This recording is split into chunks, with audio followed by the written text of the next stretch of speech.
এইভাবে দেখেন বিল্ডিং অনুমোদন করা এই এই নারায়ণগঞ্জ উন্নয়ন কর্তৃপক্ষের কাজের মধ্যে সীমাবদ্ধ নয়। পরিবেশের ভারসাম্য রক্ষা করা আমাদের না, যে মাস্টার প্ল্যান, যে আগামী 50 বছর পরে নারায়ণগঞ্জ কিভাবে চলবে, কিভাবে হবে, কিভাবে উন্নয়ন ঘটবে, সবকিছু নারায়ণগঞ্জ উন্নয়ন কর্তৃপক্ষ করবে।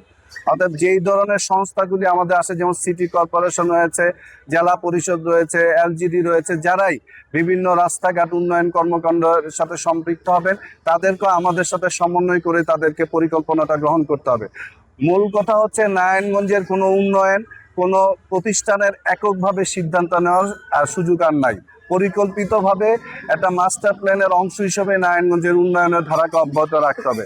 যখন যেটা খুশি, যার মনে যেরকম খুশি সেভাবে একটা কিছু প্রকল্প গ্রহণ করলাম, এটা সুযোগও নাই। নারায়ণগঞ্জ উন্নয়ন কর্তৃপক্ষ সেই কর্মকাণ্ডগুলি করবে।